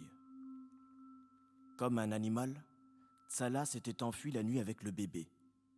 Elle avait construit une cabane avec des branches d'acacia et des oreilles d'éléphant. Quelques jours après, pendant qu'elle est sortie chercher à manger, Salah se fit attraper par la justice locale pour être jugée par les sages de Mikissi. Où est l'enfant que tu caches? Tu n'as pas connu de grossesse, Tsala. Et pourtant tu distilles la maternité. La communauté doit comprendre. La communauté veut savoir. On ne peut pas vivre toute seule au milieu des gens en se comportant comme si on était en dehors des gens. Malokoum n'aime pas ça.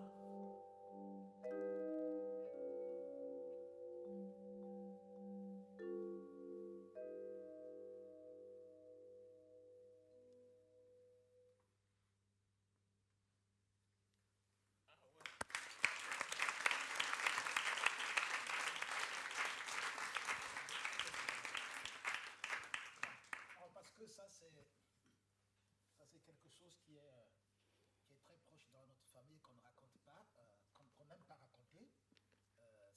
C'est d'où vient le nom Nyonguna. Nyonguna qui veut dire délié. Ouais. C'est mon arrière-arrière-grand-père qui s'appelait Foulou. Voilà pourquoi j'ai encore le petit frère de mon père qui s'appelle Foulou. C'est mon arrière-arrière-grand-père qui s'appelait Foulou. Et c'était tous des Foulous, c'était des commerçants. Et ils ne vendaient pas dans leur région parce qu'ils venaient normalement de la Buenza. Ils venaient de Kimba, pardon, la région du Poul. Et ils vendaient vers Mindouli, donc un autre village très très reculé. Donc ils partaient comme un vendeur ambulant, il arrivait dans un village, il vendait que les jeudis là-bas, puis après il rentrait le week-end. Et c'était le dernier des Poulous pendant qu'il ne savait pas qu'il était le dernier des Poulous. Il croyait qu'il épousera aussi femme, qu'il lui donnera le nom de Poulou, parce que c'était de génération en génération, jusqu'à ce qu'évidemment il tombe amoureux d'une fille, il ne savait pas que c'était une esclave au début. Ouais. Une fille qui avait la tête courbée comme ça, avec un foulard, tête baissée. Parce qu'on en vendait beaucoup des esclaves à l'époque, entre communautés et entre peuples. Et la fille n'avait pas le droit d'adresser la parole aux gens, elle n'avait pas le droit de regarder quelqu'un dans les yeux. Et quand il a compris, il est parti l'attendre un beau matin au pied de la montagne où elle habitait chez le Seigneur, où il y avait une centaine d'esclaves, une trentaine de femmes. Le Seigneur habitait sur sa montagne. Il a attendu un beau matin, vers 4 h du matin, pendant qu'elle descendait, cherchait à puiser de l'eau au puits, il l'a attrapé, il l'a tiré dans les buissons, puis il a dit, mais pourquoi tu ne peux pas me regarder, j'ai envie de te parler, tout et tout. La fille a regardé à gauche et à droite, il n'y avait personne, elle a enlevé son fichu sur la tête, et elle lui a dit, je n'ai pas le droit parce que je suis une esclave n'a pas le droit de parler aux hommes, de te retorquer la parole. Lui, il a dit, mais moi je t'aime. La fille lui a dit, t'as la métier, ils ont combien? Ça veut dire, si tu m'aimes, viens me délire. La fille lui a dit, t'as la métier. Oui, ça, c'est en souris. Donc, c'est une des langues Congo. Donc, si tu m'aimes, viens me délire. Et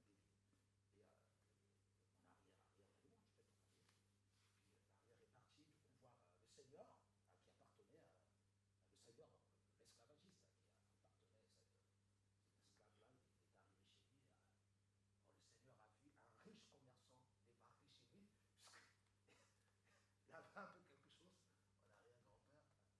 Le Seigneur était tellement content parce qu'il croyait que c'était sa fille qu'on venait épouser. Il a sorti toutes ses filles. Il a dit,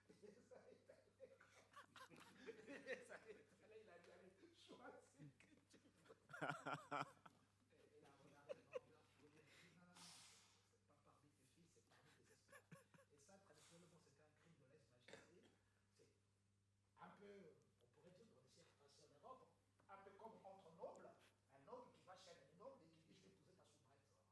c'est vraiment insulter, plus qu'insulter quelqu'un. Il a dit, mais attends, tu es noble comme moi et tu viens chez moi pour épouser mon esclave, donc tu insultes mes filles, tout et tout.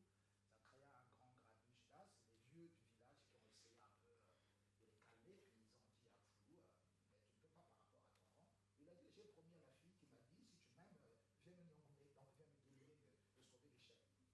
Les vieux ont dit, bon, à des risques et périls, parce que tu vas te ruiner, puisque l'esclave était déjà vieille. Ce qu'on appelait vieille, c'est qu'elle devrait avoir 12 ans à l'époque. Les filles, on les épousait à 7 ans, 6 ans, 4 ans, 5 ans. On les épousait avant la puberté et tout.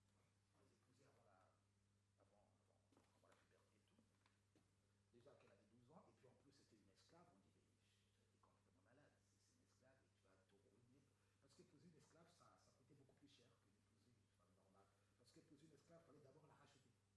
Quand tu épousais une femme normale, tu ne la rachetais pas, elle était libre, tu payais la dot, point barre, tu payais la dot. Mais une esclave, tu devais d'abord la racheter auprès de la personne qui l'a rachetée, puis après tu donnes la dot. Sauf que ce qui coûtait beaucoup plus cher, ce n'était pas de l'épouser, c'était de la racheter.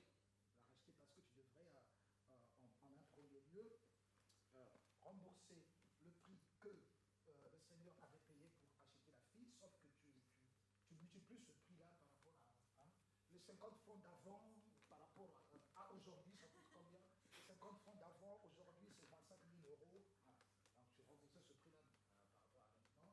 Puis après, ça c'était beaucoup plus grave, tu payes tout ce que la fille a su faire le temps qu'elle est restée chez le Seigneur. Elle s'est coiffée, ça coûte tant. Elle s'est préparée telle place, ça coûte tant. Elle s'est préparée telle autre place, ça coûte tant. Elle parle 3 langues, ça coûte tant. Elle sait coudre, ça coûte tant, etc.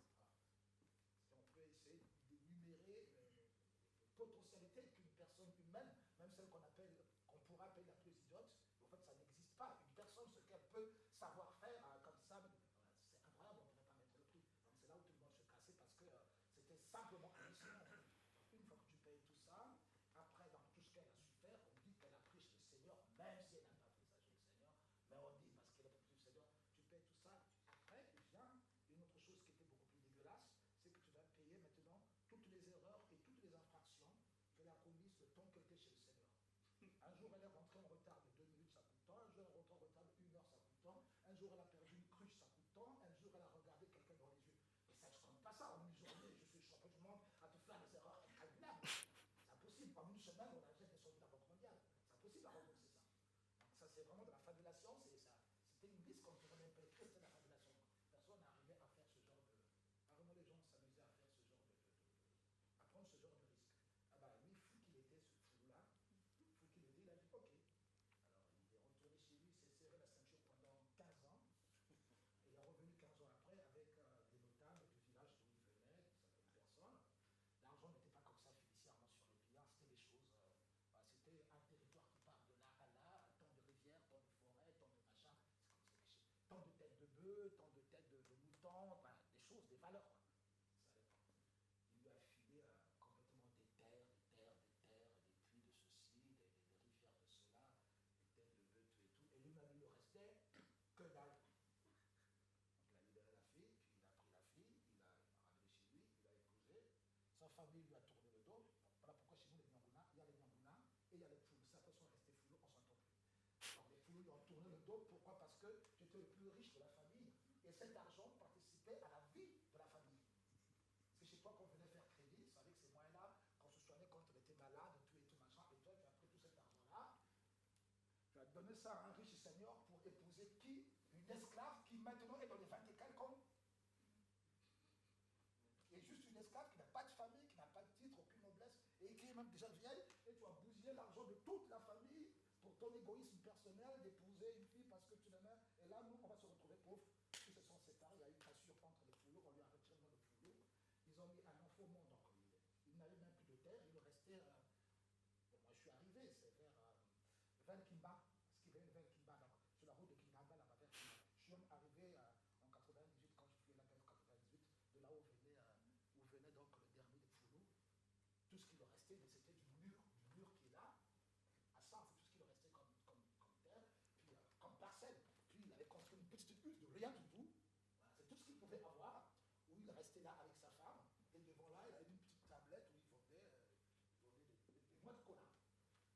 Tu te dis, ils font comme ça, quelque sorte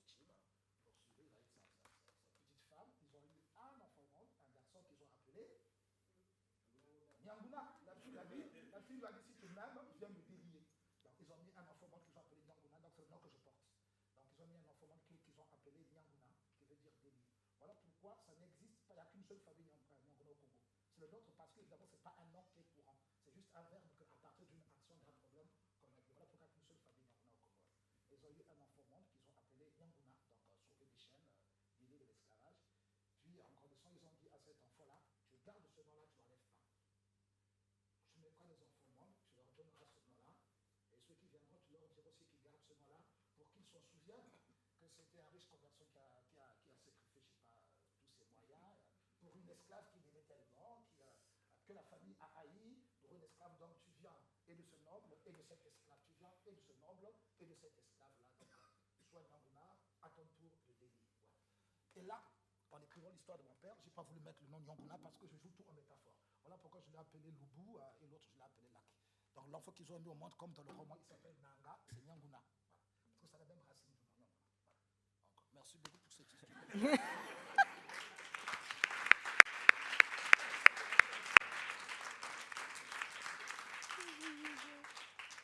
C'était l'histoire de mes ancêtres.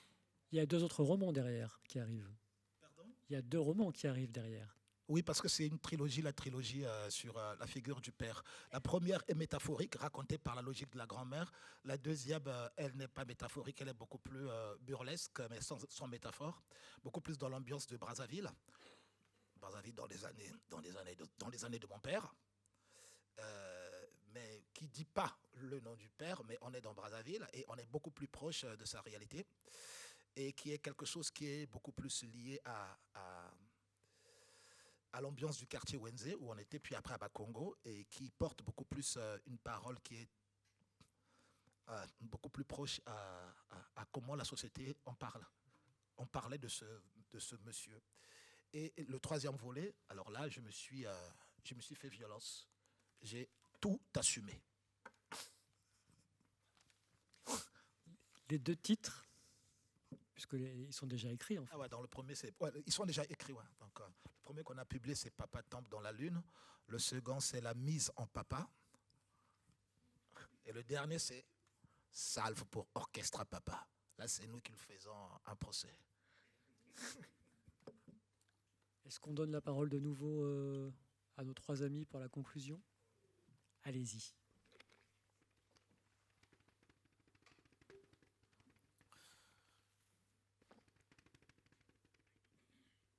Lona, femme de Jojo et future maîtresse de Demalo, où l'on apprend la vérité cachée de la 4e dimension du jetable humain et la révolution déclenchée par Demalo et Lona à la tête de 100 000 étudiants. Les remugles sont étouffants et la présence des morts indéniable dans l'air. Les clébards lèvent la garde devant la porte de l'amphi, les museaux en l'air, fustigeant le ciel de Voilà le Seigneur en un détonnant art d'Aouya. Demalo est couvert des odeurs du monde. Les cheveux en feu, une barbe moyenâgeuse lui a poussé la nuit dernière avec une moustache de caïd. Son visage est féerique et ses yeux crachent du piment. Je me demande si c'est la mort de Batsutsu qui l'a foutu dans un état pareil ou l'absence de sa femme. Il jette une pile de cahiers sur la table du professeur et ça dégouline de betteraves jaunes, vertes et rouges. Les 3 couleurs de l'enfer. Étonnement et chahut dans les étudiants. La professeure Belena est partie remplacer son frère Amikissi et c'est son mari qui prend sa place. Badiva pouffe de rire. On n'a pas fini de tout confondre dans les crâneurs. Demalo frappe le dos de son sabre sur le tas de cahiers qui continue de suinter de la bouillasse, la 4e dimension du jetable humain. Et le silence nous scotche. On entend le vent fouetter les feuilles des flamboyantes à la cour et les chiens se retirer. Demalo brûle d'un appétit féroce. Son sabre tranche les vents, articule des zones d'ombre, parcourt les lignes boueuses de ses pages puantes et charge héroïquement comme s'il chevauchait un phacochère dans la brousse. Je n'étais pas voué à devenir professeur, déclare Demalo. Je le fais par la force des accidents. Par conséquent, il m'a fallu lécher les excréments des crâneurs pour bien connaître leur goût dans la mort et sortir le monde de la gadoue. Ma mission consiste à vous enseigner la théorie du vide en 3 modules. La sociologie abyssale dans l'humidité du système, la jetabilité du crâneur contemporain et la résilience du plexus dans le but de vous initier à décrocher la 4e dimension qui vous empêchera de vous retrouver à la poubelle. De toutes les façons, vous n'avez pas le choix. Avec le bordel de la globalisation, c'est le pinacle. Ouvrez les cahiers. 10 pigeons depuis que je fréquente l'université des crânes. En 10 pigeons, je n'ai entendu une masse d'étourderie aussi flagrante. Et ça pue, interatomique. Tout ce qui s'évapore de son méa, on dirait du divin à l'envers. L'avantage d'être le beau-fils du Seigneur lui donne le pouvoir de nous forcer à lui obéir. On se regarde dans l'hémicycle à travers les épaules, sourdement. Nous prenons chacun pour de quoi noter notre incongruité. Maintenant que Batsutsu est mort et que le Seigneur est absent, Desmalo assure un intérim savant parce qu'il n'a rien d'un chien battu, comme longtemps son calme nous a menti. Ce beau-fils du Seigneur sait que pour dominer les crâneurs, il faut d'abord coiffer l'université des crânes sur la montagne. À bien voir, il est impossible de nous raconter. Continue Desmalo. Nous sommes en dehors de la page, en dehors du conteur, et même en dehors du surréalisme sauvage. Alors, mes futures dames et messieurs, il faut que je vous fasse une confidence. Et elle gagnera à sortir de ces 4 murs. Depuis le jour où je m'étais retrouvé dans la bibliothèque municipale, j'avais formulé le désir d'être un écrivain. Mais je n'ai jamais réussi à écrire. Je suis resté sur la table de la cuisine à chercher l'histoire qui allait vous convenir. Seul, dans le silence, je me tuais à écrire le vide. Ce n'est pas faute d'avoir passé toute ma vie dans les livres des uns qui racontaient les histoires des autres. Et une bizarrerie d'infortune m'est arrivée ce matin. La 4e dimension du jetable humain. Sorti des latrines, je me suis dit, mon pauvre Desmalo, tombons dans la position du tireur couché et restons dans cette horizontale art du serpent. Plus besoin de gâcher la réalité en fiction et le futur dans les origines. Il nous faut réinventer l'enchantement à la taille d'un cri qui provoque la vie parce que la vie doit être une manière de susciter l'envie. L'homme des crâneurs est hautement transmissible. La question, c'est quel type de virus allons-nous inventer pour mettre à profit notre talent vectoriel? L'assemblée reste béate devant l'intelligente saignante du professeur. Pour la première fois, l'université se demande à réfléchir. Je lève la main. Oui, Lona, faites-nous entendre votre pensée.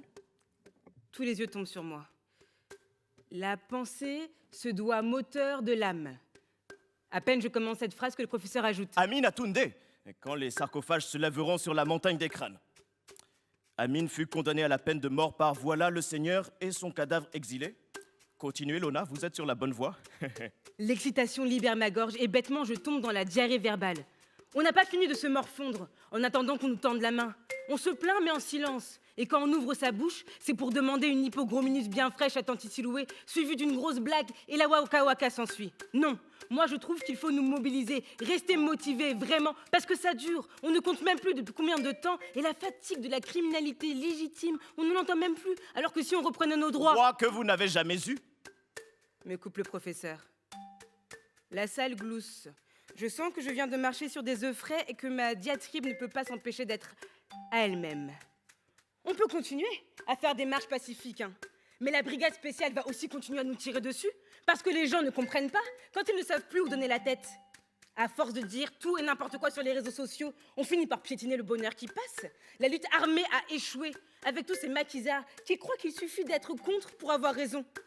On ne peut plus compter sur la violence du peuple. Le « y en a marre » ne fonctionne plus car il s'est vendu à la violence gratuite des black box. Et nous savons que la violence retourne à la violence des plus forts. Et c'est double face qui gagne. Pile ou face, il n'y a pas de jeu. Le dégage, pareil, est devenu aussi creux qu'un exotisme de soulèvement rapide qui retombe dans l'anarchie. Il n'y a plus de solution. S'il faut compter sur tous les pilleurs qui ne savent même plus revendiquer leurs droits, oui, des droits que nous n'avons jamais eus, mais c'est quand même des droits, professeur Desmalo. Vous ne pouvez pas ignorer cela. On ne peut pas dire que nous ne sommes pas des humains. C'est pas vrai, hein. Donc, nous devons parler, dénoncer. Il faut que le monde sache que nous ne sommes pas seuls. Il y a des gens qui souffrent partout sur la terre. Et si nous pouvons mettre nos misères ensemble, J'ai atteint la sommité du ridicule et je sème des lieux communs au hasard jusqu'à la panne sèche. Un grand trou vient de se localiser au milieu de ma tirade et mon courage redescend dans mon string noir. J'ai envie de faire pipi. Blackout. Et ça dure. Badiva se pouffe de rire. L'assistance reste impassible, attendant que je retrouve mes esprits, mais je sais maintenant que je suis au bout du rouleau. Badiva est née avant la honte. Elle est le prototype absolu du crâneur qu'on ne convaincra jamais après le changement des mentalités. Le professeur Desmalot continue à apprécier mon silence, comme s'il mesurait une idiotie de 20 km avec ses yeux en forme de rubis. Pitié pour moi. Je n'ai pas de quoi le satisfaire. Déjà qu'on lui avait raconté que je suis suprême intelligente, alors il attend que ça sorte. Desmalot me donne tout le temps du monde pour développer ma niaiserie. C'est méchant ou c'est pervers? Ce type est dur. Il me traumatise et personne ne lève le petit doigt. Je réalise que si Desmalot avait été longtemps professeur dans cette université assis sur les crânes des pygmées, personne n'aurait sauté la première année de la fac. C'est un catcheur, ma parole. Je jette l'éponge et l'Assemblée pousse un mécontentement général, l'impression d'avoir trahi toute l'université des crânes. Je sens que ça va jaser dans les crâneurs et qu'en prime, je n'aurai pas le droit à mon hypogrominus en fin de journée chez Tanti Siloé. Il faut armer les mots à leur juste valeur. Entre l'art de parler et la raison de dire. On ne peut pas pratiquer la parole sans être sûr de donner ou de parer la mort dans la peau d'un chien. Parler est un exercice de compétence. Dire appartient à la sagesse. On parle pour tuer la mort. On dit pour réparer la vie. Mais si nous parlons sans la vie dans les mots, nous tuons le dire pour appeler la mort de la vie. Vous me suivez, mes agneaux? Il faut que les mots fassent leur preuve d'abord dans votre propre esprit avant de leur accorder la permission de jacter à la surface. La preuve, c'est savoir la fermer comme un chien à la queue basse tant qu'on ne maîtrise pas encore les contours de la situation. Il faut partir d'une commissure de lèvres pour une autre commissure de lèvres en passant par la nuque. Pour chevaucher la langue avec une telle perspicacité, il faut avoir le zopposon dans le sang. Que Desmalot ait attrapé toute son intelligence dans la caverne des poètes qui l'ont fait, qu'elle lui ait été révélée dans un songe ou qu'il l'ait imaginée dans son plexus taciturne, il n'en demeure pas moins que son esprit est constitué profondément de la raison mythicie et culture. C'est un zopposon né qui ne dit pas son nom. Ça ne se copie pas, ces choses-là. Le sang est têtu comme les faits sont sacrés. Les gens ne tombent pas des arbres. Marée d'ovations qui déferlent vers la chair et manque d'écraser le professeur sur le tableau. On dirait un ange fraîchement né dans la région. Et on goûte à ce qui le dépasse sur la peau et on se pend à ses lèvres pour embrasser la sagesse en surplus. Je ne bouge pas de ma table blanche. Le film est trop beau pour me soustraire aux réactions épidermiques. J'aurais dû emmener mon chéri pour kiffer ensemble. Les autographes se pêchent et les commentaires s'ensuivent avec des yeux de serpent. Tout le monde a soif de lécher le professeur jusqu'à la fin de la tige. Je laisse le plaisir à ceux qui en ont envie et je quitte la salle avec une pile de questions qui boudent dans ma tête.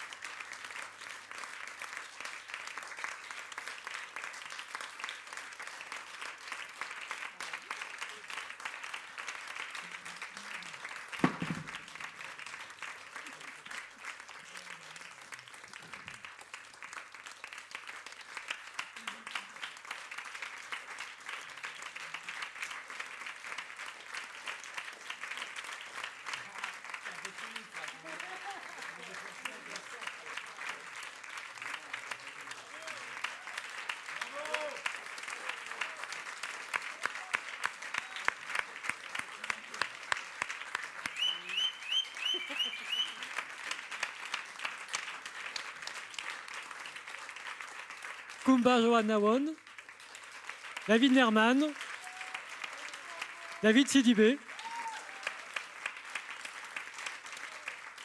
Dieudonné, Nyonguna.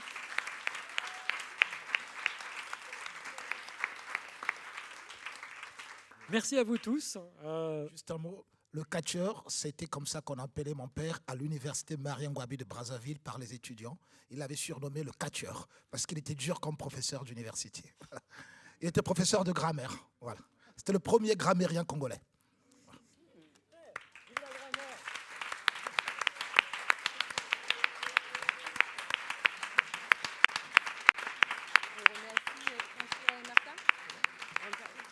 Merci à vous tous de nous avoir accompagnés ce soir. Et merci à François et Martha, à la lumière et au son.